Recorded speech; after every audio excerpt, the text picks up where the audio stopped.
నమస్తే అన్న. కూటమి ప్రభుత్వం వచ్చి 2 ఏళ్ళు అవుతుంది. మహానాడు పెట్టి మహానాడులో మేము వచ్చి అది చేసాం ఇది చేసాం, రాష్ట్రాన్ని వెనక్కి వెళ్ళిపోయిన రాష్ట్రాన్ని ముందడిగి వేసిందని చెప్పి కూటమి నాయకులు కూటమి కార్యకర్తలు మాట్లాడారు. నిజంగా రాష్ట్రాన్ని అభివృద్ధి పదాలను నడిపిస్తున్నారా? ఈ 2 సంవత్సరాల నుంచి కూడా గతంలో ఏదైతే జగన్మోహన్ రెడ్డి గారి ప్రభుత్వంలో అభివృద్ధి జరిగిందో వాటిని అన్నిటినీ కూడా వెనక్కు తోసేసి ఓన్లీ రాజధాని అమరావతి ప్రాంతంలో మాత్రమే రియల్ ఎస్టేట్ వ్యాపారం చేసుకోవడానికి వాళ్ళకి వాళ్ళ అనియములకి తప్ప ప్రజలకి ఈ రాష్ట్రంలో ప్రజలకి నయా పైసా పనిచేసింది లేదు, ఒక సంక్షేమ పథకం ఇచ్చింది లేదు.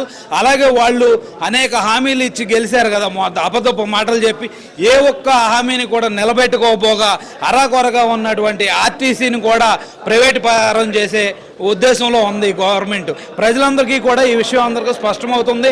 కాబట్టే ప్రజల్లో వ్యతిరేకత వస్తుందని కళ్ళబొల్లి కౌరులు చెప్పడం తప్ప ఈ కూటమి ప్రభుత్వంలో ప్రజలకి కానీ, సామాన్యులు కానీ, బీసీలకు కానీ, ఎస్సీలకు కానీ, ఎస్టీలకు కానీ ఏ ఒక్క సంక్షేమ పథకం జరగలేదు, అభివృద్ధి అంతకన్నా జరగలేదు. మేము ఇచ్చిన హామీలు 90% పూర్తి చేసామని చెప్తున్నారు. అంటే పేపర్ వరకే పరిమితం అయింది కానీ ప్రజలకి ఒక్క హామీ కూడా పూర్తయింది లేదు. ఉదాహరణకి 50 సంవత్సరాలకి పెన్షన్ ఇస్తామన్నారు, బీసీలకి ఇచ్చారా?